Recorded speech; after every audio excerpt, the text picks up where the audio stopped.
Assalaamu alaykum warahmatullahi wabarakaatu. Hadda akkamitti akka keekii mana keenya keessatti dalagannu ilaallaa. Keekii haala lamaan jechuudha.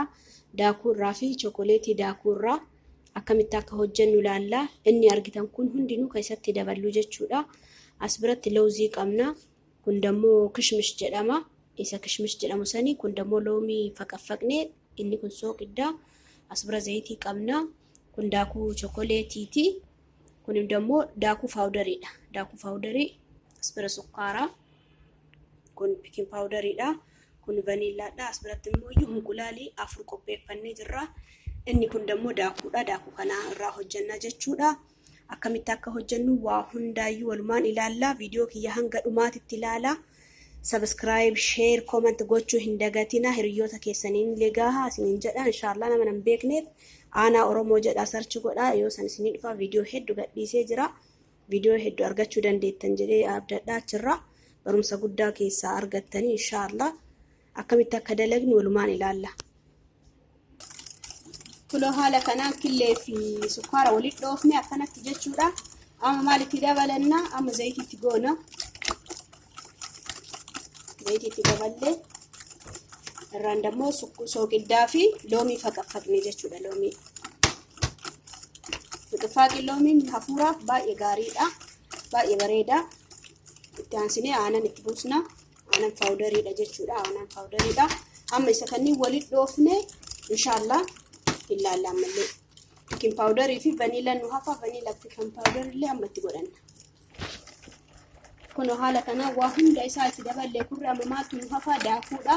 Kan immoo asii hojjenne kanarraa kannasnee jechuudha. Kanarraa xiqqoo furannee asitti daakuu chookoleetii wajjin hojjennee maaliifuu san zayitii waa hunda waan itti goonee jirruuf jechuudha. Sukkaaraa pikin paawudarii waa hunda asii goonee fudheerra waan ta'eef asirraa kanarraa xiqqishuu kannafannee kun kana haala kanaan dhoofnee qopheessinee jirra.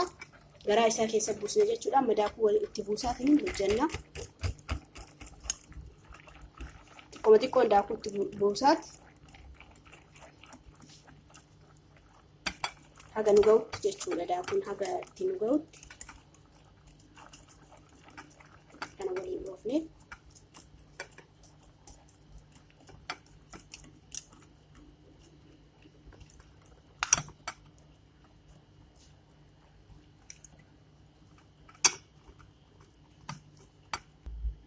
Kuno haaluma argitan kanaan xumurreerra jechuudha. Kuno akkuma argitan kana dha'ee fixee jira.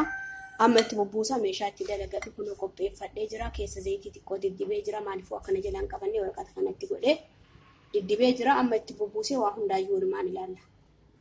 Kuno chookoleetii dura qopheeffannellee garaa keessa buusnee jira jechuudha. Ammallee dammoo ka hafe kun asirra hafeera kan itti naqna. Gubbaa irraan kuno garaa keessa naqannee jira. Amma kaan gubbaa irraan itti buusna. Kuno kaan illee ka hambisnee irraa gubbaadhaan itti naqanne jechuudha. Amma bilcheessinee walitti deebinaa xumurree. Kuno walitti deebinee jirra. Keekiin keenya haala kanaan bilchaatee jira. Akka gubbaan naqee xiqqishuma itti naqee kana maaliifuyyuu mara waliin hin geenne waan jalaan jiruuf mara waliin ga'uu hin barbaanne. Kun akkanatti nu bilchaatee jira. Amma walumaan laallaa muree isinii agarsiisaa keekii akkamii akka nu ta'e. Kuno amma laallaa keekii akkamii akka nu ta'ee jiru. Keekii bareeda ta'eera inshallah.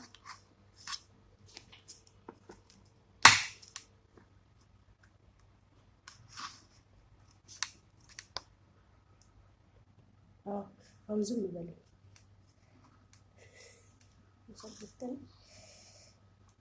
Wow.